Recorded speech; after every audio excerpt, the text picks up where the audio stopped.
Mary, I fare well, for here is cheer enough. Where's my wife? Here, noble lord, what is thy will with her? Are you not my wife, and will not call me husband? My men should call me lord. I am your goodman. My lord and husband, my husband and my lord, I am your wife in all obedience. Your honors players, hearing your amendment, are come to play a pleasant comedy, for so your doctors hold it very meet that too much sadness have congealed your blood, and melancholy is the nurse of frenzy. Therefore they thought it good you hear a play, and frame your mind to mirth and merriment, which bars 1,000 harms and lengthens life. Mary, I'll see it. Let them play. Not a comedy, a Christmas gambol, or a tumbling trick. No, my lord, it is more pleasant stuff. What? Household stuff? It is a kind of history. Well, we'll see it. Come, madam wife, sit by my side and let the world slip. We shall ne'er be younger.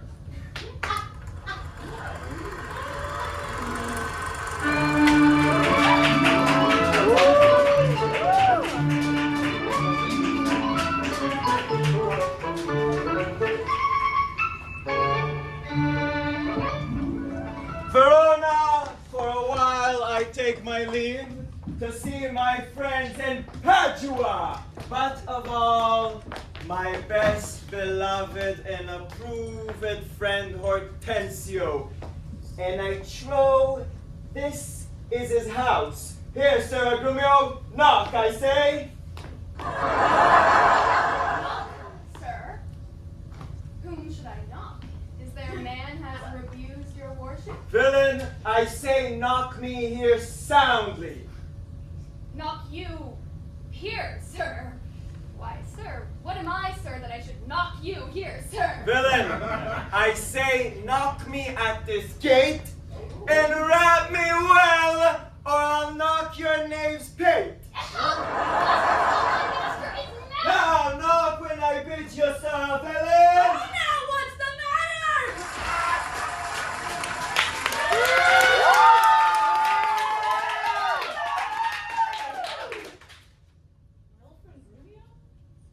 My good friend Have you all in Verona? Look you, sir. He bid me knock him and rap him soundly, sir. Well, was it fit for a servant to use his master so? Be perhaps wrought I see 2 and 30 out. Would to God I had well knocked at first, then had not through me overcome by the worst. A senseless villain, good Hortensio, I bade the rascal knock upon your gate and could not get him for my heart to do it. Knock at the gate. Oh. Heavens. Spake you not these words plain, Sirrah? Knock me here, rap me here, knock me well, and knock me soundly, and come you now knocking at the gate. Sirrah, be gone or talk not, I advise you. Tell me now, sweet friend, what happy gale goes you to Padua here from old Verona? Antonio, my father, is deceased, and I have thrust myself into this maze, happily to wive and thrive as best I may. Crowns I have in my purse and goods at home, and so am come abroad to see the world. I am going to be married to a wealthy widow ere 3 days pass. Ah, Petruchio, shall I then come roundly to thee and wish thee to a shrewd, ill-favored wife? Thou'dst thank me but a little for my counsel, and yet I promise thee she shall be rich, and very rich.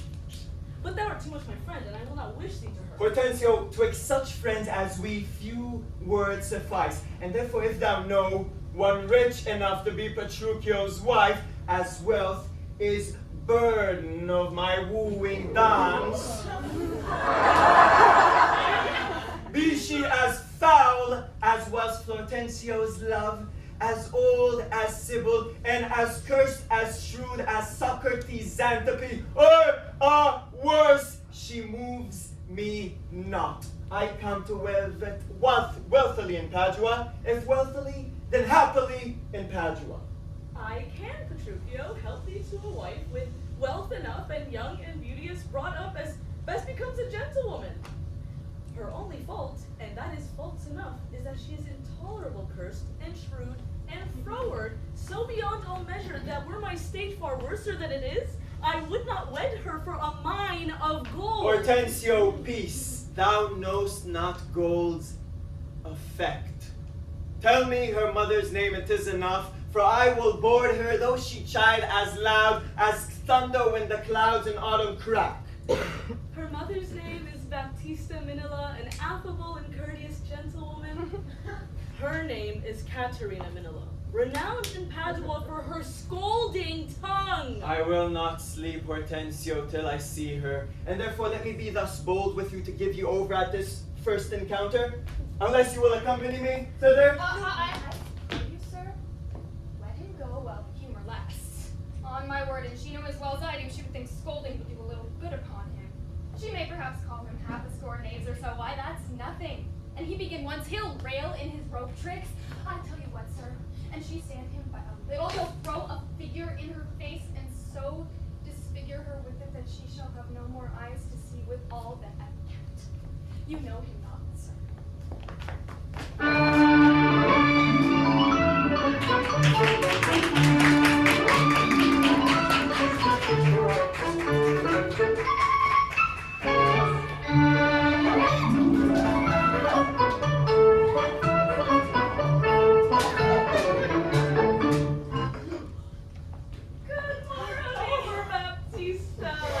Good morrow, neighbor Hortensio. God save you, gentlemen. And you, good man, pray, have you not a daughter called Caterina, fair and virtuous? I have a daughter, sir, called Caterina. You are too blunt, go to it orderly. You wrong me, Signor Hortensio. Give me leave. I am a gentleman of Verona, ma'am. That hearing of her beauty and her wit, her affability and bashful modesty, her wondrous qualities and mild behavior, am bold to show myself a forward guest within your house to make mine eye the witness of that report which I so oft have heard. Then tell me, if I get your daughter's love, what dowry shall I have with her to wife? Upon my death, the 1/2 of my lands, and in possession 20,000 crowns.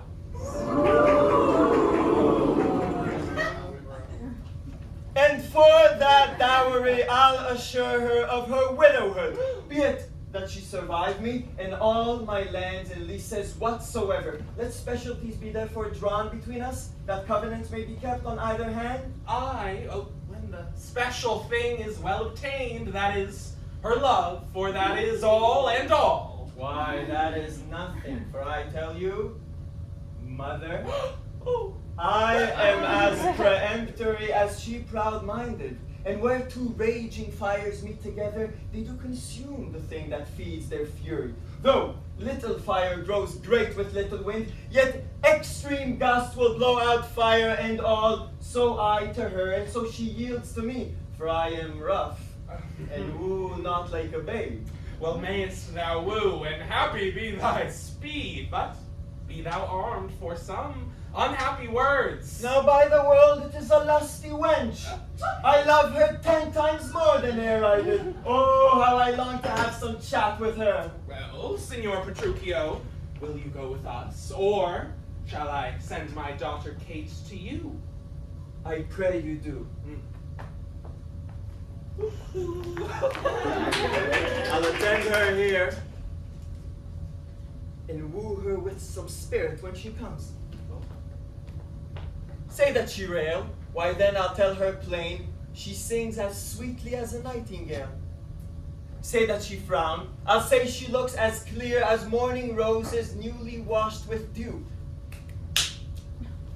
If she be mute, and will not speak a word, then I'll commend her volubility, and say she uttereth piercing eloquence. If she do bid me pack, I'll give her thanks, as though she bid me stay by her a week. If she deny to wed, I'll crave the day when I shall ask the banns, and when be married.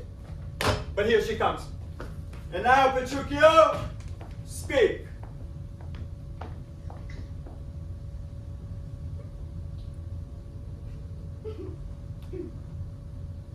Good morrow, Kate, for that's your name, I hear. Well, have you heard? That's something hard of hearing. They call me Catherine that you speak of me. You lie, in faith, for you are called plain Kate, and bonny Kate, and sometimes Kate the cursed, but Kate, the prettiest Kate in Christendom. Kate of Kate Hall, my super dainty Kate, for dainties are all Kates, and therefore, Kate, take this of me, Kate, of my consolation. Hearing thy mildness praised in every town, thy virtue spoke of, and thy beauty sounded, yet not so deeply as to thee belongs, myself am moved to woo thee for my wife. Oh, moved in good time. Let him that moved you hither remove you hence. I knew you at the first, you were immovable. Why, what's immovable? A joined stool? Thou hast hit it, come, sit on me. Asses are made to bear, and so are you. Women are made to bear, and so are you. No such shade as you with me, you mean. Alas, good Kate, I will not burden thee for knowing thee to be but young and light.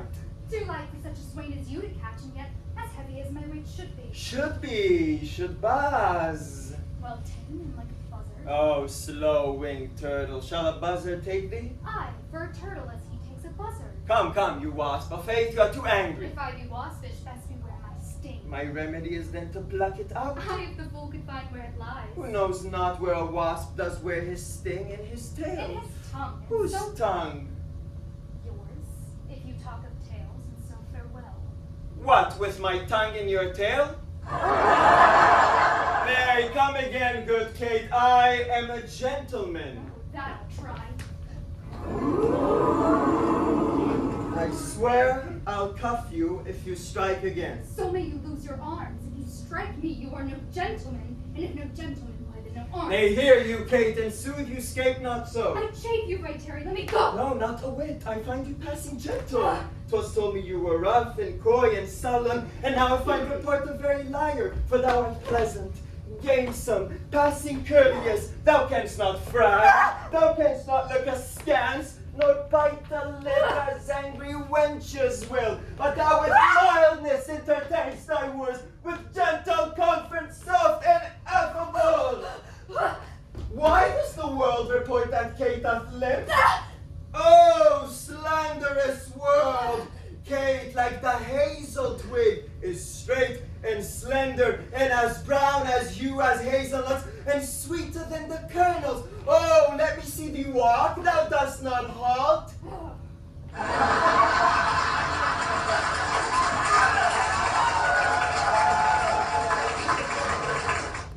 Go, fool. And whom thou keepst command. Did ever Diane so become a grove as Kate, this chamber with her princely gait? Oh, be thou Diane, and let her be Kate, and then let Kate be chaste and Diane sportful. Where did you study all this goodly speech? It is extempore from my mother wit. Oh, a witty mother, witless else your son. Am I not wise? Yes, keep you warm. Marry, so I mean, sweet Catherine, in thy bed. Ugh. And therefore, setting all this chat aside, thus in plain terms, your mother hath consented that you shall be my wife. Your dowry agreed on, and will you, nill you, I will marry you. Now, Kate, I am a husband for your turn. For by this light whereby I see thy beauty that doth make me like thee well, thou must be married to no man but me.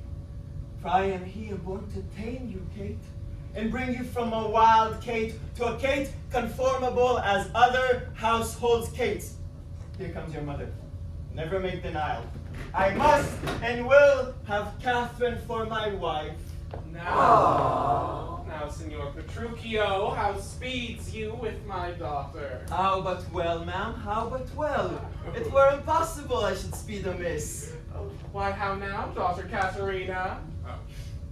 In your dumps. Call you me daughter. No, I promise you, you have shown a tender motherly regard to wish me wed to one half lunatic! A madcap ruffian and a swearing jack that thinks with oaths to face the matter out. Mother, 'tis thus. Yourself and all the world that talked of her have talked amiss of her. If she be cursed, it is for policy, for she's not froward, but modest as the dove. For she is not hot, but temperate, as the morn. For patience, she will prove a second Grizzle, and Roman Lucrece for her chastity. And to conclude, we have agreed so well together that upon Sunday is the wedding day. See thee hanged on Sunday first. Our Petruchio, she says she'll see thee hanged first. Is this your speeding? Nay, then good night our parts. Be patient, gentlemen. I choose her for myself. If she and I be pleased, what's that to you? 'Tis bargain twixt us twain, being alone, that she shall still be cursed in company. I tell you, 'tis incredible to believe how much she loves me. Oh, the kindest Kate, she hung about my neck, and kiss on kiss she was so fast, that in a twink she won me to her love. Oh, you are novices. 'Tis a world to see, how tame. When men and women are alone, a meacock wretch can make the curse this shrew. Give me thy hand, Kate. I will on to Venice to buy apparel against the wedding day, provide the feast, mother, and bid the guests. I will be sure my Catherine shall be fine. I know not what to say, but give me your hands. God send you joy, Petruchio. 'Tis a match!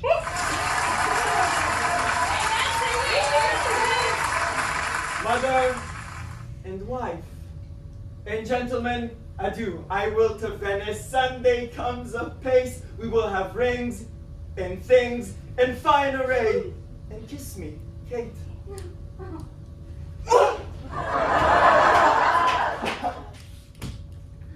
We will be married a Sunday.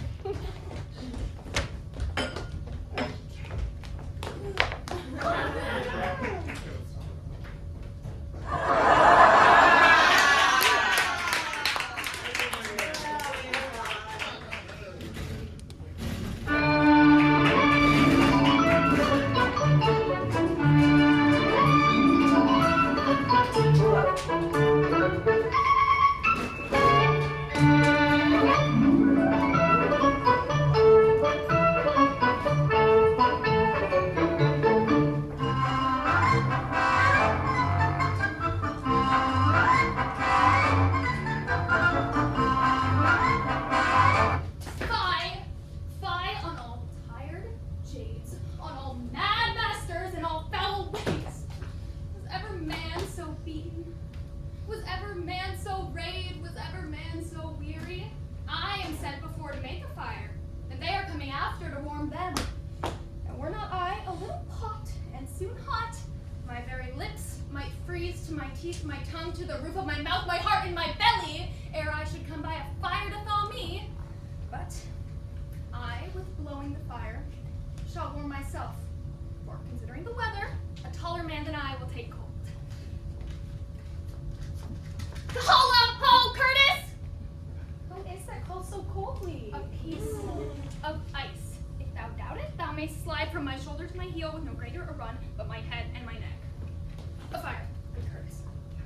Are my master and his wife coming, Grumio? Oh, aye, Curtis, aye. And therefore fire, fire, cast on no water. Is she so hot as Shrew as she's reported? She was, good Curtis, before this frost. I pray thee, good Grumio, tell me how goes the world. In the cold world, Curtis, in every office but thine, and therefore fire. Do thy duty and have thy duty, for my master and mistress are almost frozen to death.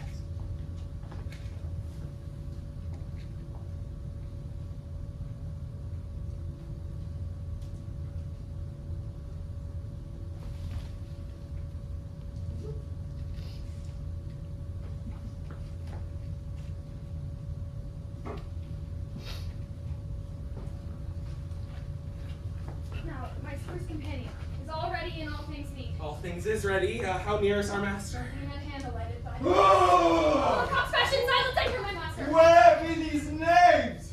What, no man adore to hold my stirrup, nor to take my horse? Where's the foolish knave I sent before?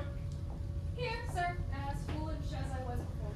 You peasant swain, you whoreson mouth horse drudge, did I not bid thee meet me in the park and bring along these rascal knaves with thee? Nathaniel's coat, sir, was not fully made. Yet, as they are, here they come to meet you. Go, rascals, go and fetch my supper in. Where is the life that late I led? Where are those? Sit down, Kate, and welcome. Food, food, food, food. You villains, when... Nay, good sweet Kate, be merry. Off with my boots, you rogues! Why, when I say, it was the friar of orders great, as he forth walked on his way. Up! You rogue, you pluck my foot awry. Take that! And mend the plucking off the other.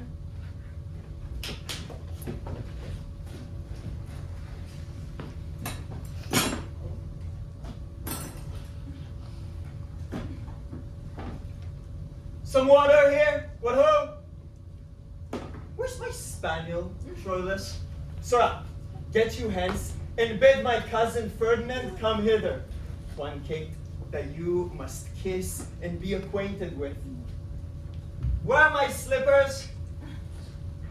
Shall I have some water? Ah.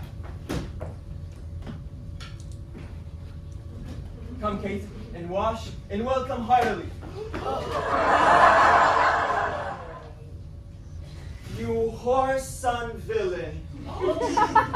Will you let it fall? Patience, I pray you, 'tis a fault I A will. flap-eared knave, beetle-headed slave. Come, Kate, sit down. I know you have a stomach.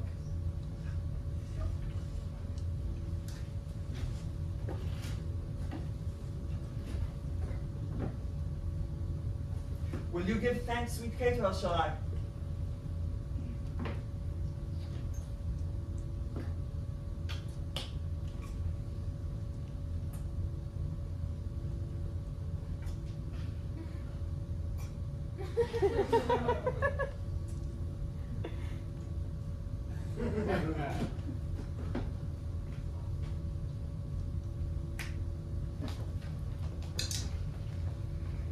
What's this? Mutton? I. Who brought it? I. 'Tis burnt, and so is all the meat. What dogs are these? Where is the rascal cook? How durst you villains bring it from the dresser and serve it thus to me that loves it not? There, take it to you, treacherous guts and all, you heedless jolts and unmannered slaves. What, you grumble? I'll mute you straight. I pray you, husband, be not so disquiet. The meat was well if you were so contented. I tell thee, Kate, 'twas burnt and dried away, and I expressly am forbid to touch it, for it engenders choler, planteth anger, and better it were that both of us did fast, since of ourselves are choleric, than feed it with such over-roasted flesh. Be patient. Tomorrow it shall be mended, and for this night we'll fast for company. Come, I will take thee to thy bridal chamber.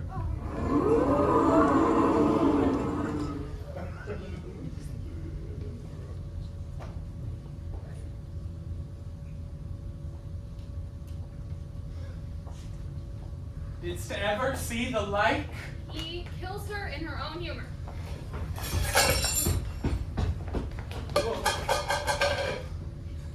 Where is he? In her chamber, making a sermon of continency to her, and swears and rails and rates that she, poor soul, knows not which way to stand, to look, to speak, and sits as one new risen from a dream. Away, away, for he is coming hither.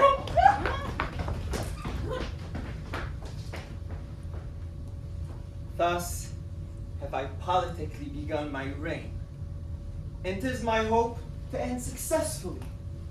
My falcon now is sharp and passing empty. Until she stoop, she must not be full gorged, for then she never looks upon her lure. Another way I have to man my haggard, to make her come and know her keeper's call. That is to watch her as we watch these kites that bait and beat and will not be obedient, she eat no meat today, nor none shall eat. Last night she slept not, nor tonight she shall not. As with the meat, some undeserved fault I'll find about the making of the bed. And here I'll fling the pillow, there the bolster, this way the coverlet, another way the sheets. Aye, and amid this hurly I intend that all is done in reverent care of her. And in conclusion, she shall watch all night, and if she chance to nod, I'll rail and brawl, and with the clamor keep her still awake. This is a way to kill a wife with kindness. And thus I'll curb her mad and headstrong humor. He that knows better how to tame a shrew, now let him speak, 'tis charity to show.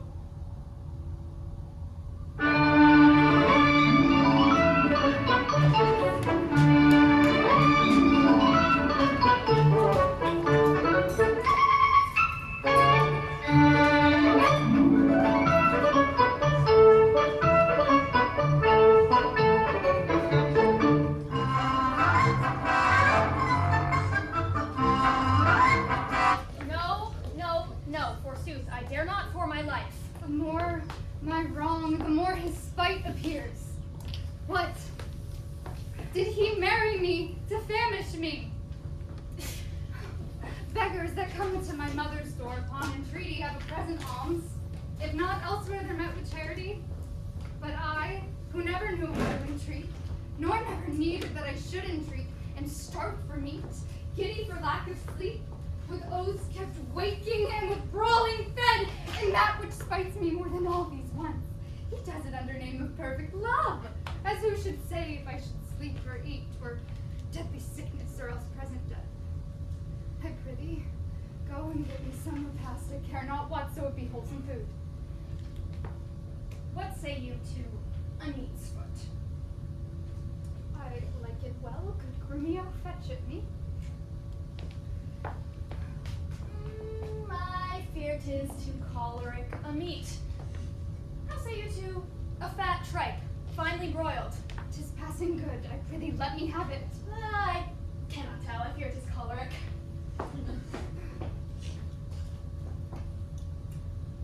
How say you to a piece of beef and mustard? What dish I do have to feed upon? But the mustard is too hot a little. Why then the beef and let the mustard rest? Nay then, I will not.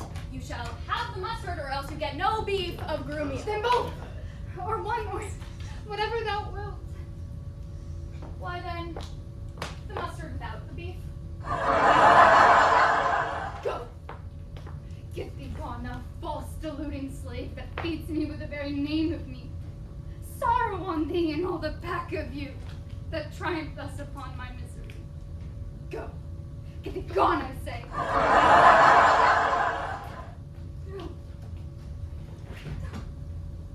How fares my Kate? What, sweeting? All the more? Mistress, what cheer? Face as cold as can be. Pluck up thy spirits, look cheerfully upon me. Dear love, thou seest how diligent I am to dress thy meat myself and bring it thee. I am sure, sweet Kate, this kindness merit thanks. Oh. What, not a word? Nay, then thou lovest it not, and all my pains are sorted to no proof. Here, take away this dish. I pray thee let it stand. The poorest service is repaid with thanks, and so shall mine before you touch the meat. I thank you, sir. Aww. Signor Petruchio, fie, you are to blame. Come, Mistress Kate. I'll bear you company. Kate, eat apace, and now, my honey love, will we return unto thy mother's house. Go, call my men, and let us straight to her. Let's see. I think 'tis now some 7 o'clock, and well, we may come there by dinner time. dare assure you, sir, it is almost 2, and 'twill be supper time ere you come there. It shall be 7 ere I go to horse. Look, what I speak or do or think to do, you are still crossing it. Sirs, let alone. I will not go today. And ere I do, it shall be what o'clock I say it is. Why, so this gallant will command the sun.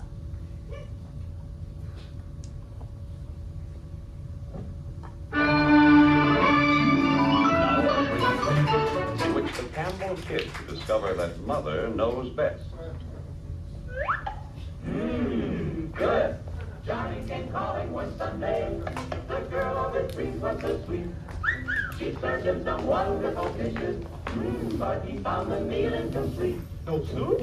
Good day, Irene, good day. Goodbye, each time. To get the bunch of soup for lunch, I'll think another bride. Oh, what a wailing inside. Oh, what shall I do, Mother dear? Just reach for some soup from the soup shelf. You'll soon have your Johnny back here. Did someone say soup? Soup and a salad's delicious. Soup and a sandwich is great. Soup for lunch is nutritious. Yes, you are my favorite date. Now they're a family, one happy bunch, and every day you'll hear them say, Let's have soup for lunch. Good. how's this for lunch or light supper tomorrow? Lean, tender pieces of beef, plus juicy golden egg noodles and rich, full-flavored beef stock. That's Campbell's beef noodle soup, a grand lunch or light supper.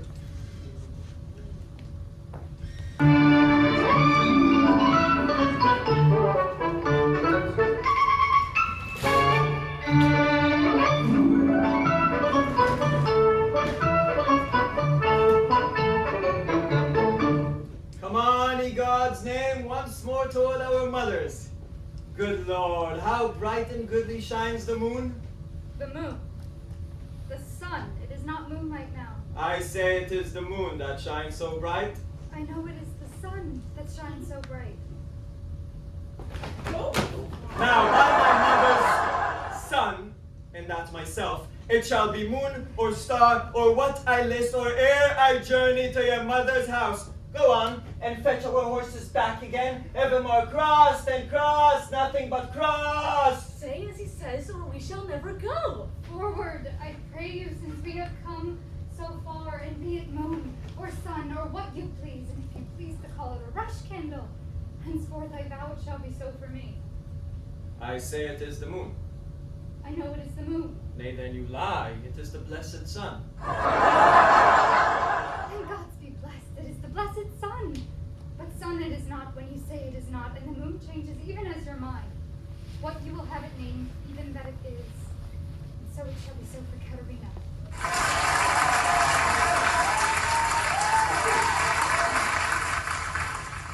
Petruchio, go thy ways. The field is won. Well, forward, forward, thus the bull should run, and not unluckily against the bias. But soft, what company is coming here? Good morrow, gentle mistress. Go away. Tell me, sweet Kate, and tell me truly, too, hast thou beheld a fresher gentlewoman? Such war of red and white within her cheeks. What stars do spangle heaven with such beauty as those 2 eyes become that heavenly face? Fair lovely maid, once more good day to thee. Sweet Kate, embrace her for her beauty's sake. You will make the man mad to make the woman a Young budding virgin, fair and fresh and sweet, whither away or where is thy abode? Happy are the parents of so fair a child. Happy are the man whom favorable stars allots thee for his lovely bedfellow. Why, how now, Kate? I hope thou art not mad. This is a man, old, wrinkled, faded, withered, and not a maiden, as thou sayest he is? Forgive me, old father, my mistaking eyes that have been so bedazzled with the sun that everything I look on seemeth green. I now perceive thou art a reverend father. Forgive me for my mad mistaking. Do, good old grandsire, and withal make known which way thou travellest. If along with us, we shall be joyful of thy company. Fair sir, and you, my merry mistress, that with your strange encounter much amaze me. My name is Vincentio, my dwelling Pisa, and bound I am to Padua, there to visit a son of mine, which long I have not seen. What is his name? Lucentio, gentle sir. Happily met! The happier for thy son. And now by law as well as reverend age I may entitle thee my loving father. The sister to my wife, this gentlewoman, thy son by this hath married. But is this true, or is it else your pleasure, like pleasant travelers, to break a jest upon the company you overtake? I assure thee, father, so it is. Come, go along with us and see the truth hereof, for our first merriment hath made thee jealous. Well, Petruchio, this has put me in heart. Have to my widow, and if she be froward, then hast thou taught Hortensio to be untoward. Husband, let's follow to see the end of this ado. First, kiss me, Kate, and we will. What, in the midst of the street? What, art thou ashamed of me? No, sir, God forbid, but ashamed to kiss. Why then, let's home again. Come, sir, let's away. Nay, I will give thee a kiss. No, prithee, let us stay. Oh, is not this well? Come, my sweet Kate. Better once than never, for never too late.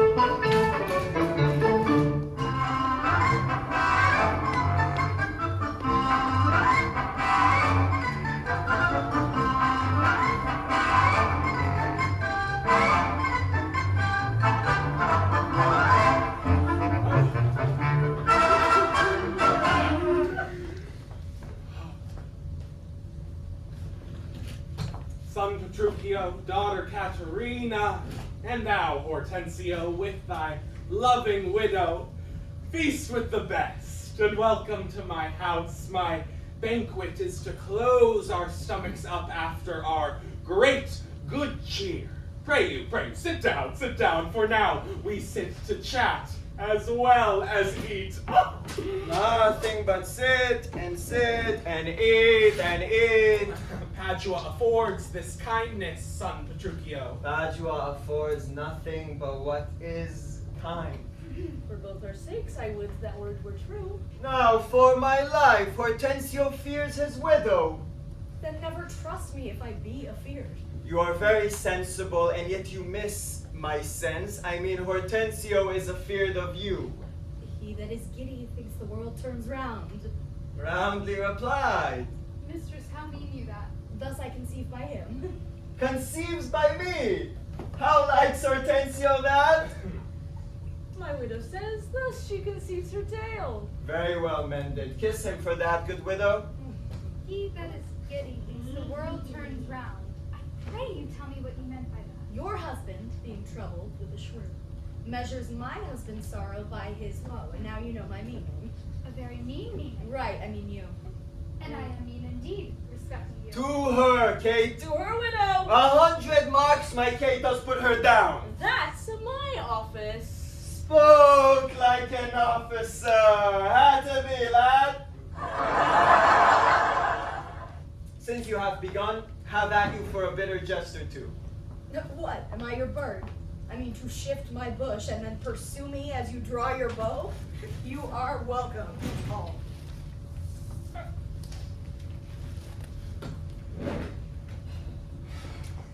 Tis well, sir, that you hunted for yourself. 'Tis thought your deer does hold you at bay. Oh, Petruchio, groom Grumio hits you now. Confess, confess! Hath he not hit you here? He has a little galled me, I confess. And as the jest did glance away from me, 'tis 10 to 1, it made you two outright.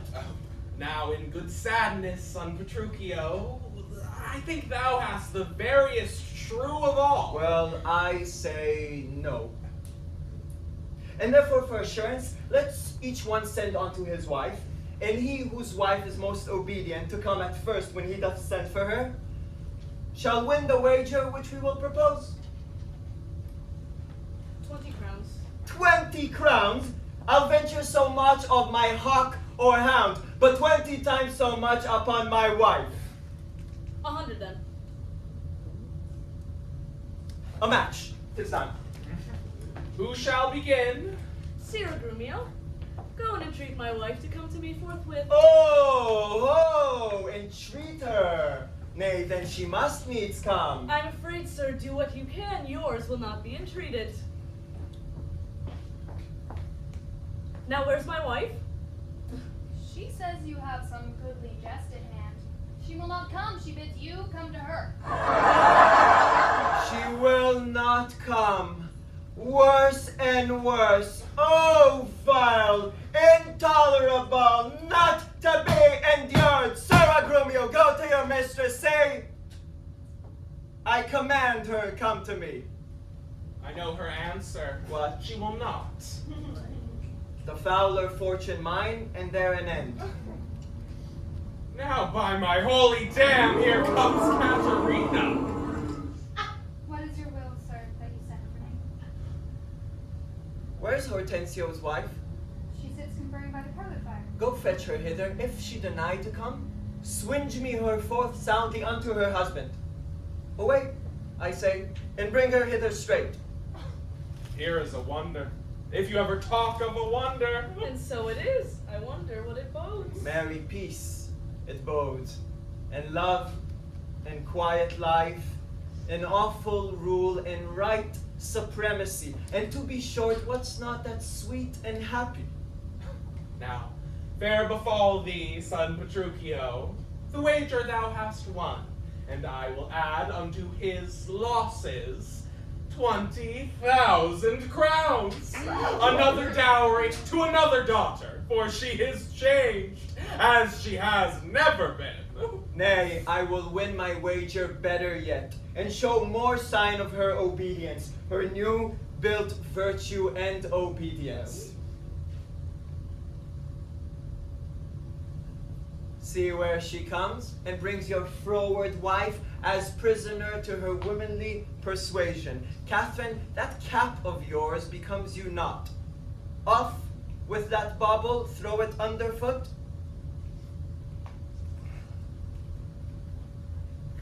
Lord, let me never have a cause to sigh that I be brought to such a silly pass.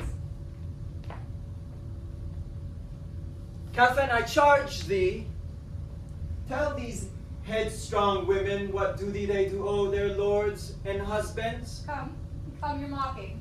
We will have no telling. Come on, I say, and first begin with her. She shall not. I say she shall, and first begin with her. Fie, unknit that threatening, unkind brow, and dart not scornful glances from those eyes to wound thy lord, thy king, thy governor. It blots thy beauty as frost do bite the needs, confounds thy fame as whirlwinds shake fair buds, and in no sense is meet or amiable. A woman moved is like a fountain troubled, muddy, ill-seeming, thick, bereft of beauty, and while it is so, none so dry or thirsty will deign to sip or touch one drop of it. Such duty as the subject owes the prince, even such a woman oweth to her husband. And when she is froward, peevish, sullen, sour, and not obedient to his honest will, what is she but a foul contending rebel and a graceless traitor to her loved lord? I am ashamed that women are so simple to offer war where they should kneel for peace, or seek for rule, supremacy and sway when they are bound to serve, love, and obey. Come, come, you froward and unable worms. My mind hath been as big as one of yours. My heart as great, my reason haply more, to bandy word for word and frown for frown. But now I see our lances are but straws, our strengths as weak, our weakness past compare, that seeming to be most which we indeed least are. Then fill your stomachs, for it is no boot, and place your hand below your husband's foot, in token of which duty, if you please. My hand is ready. May it do him peace.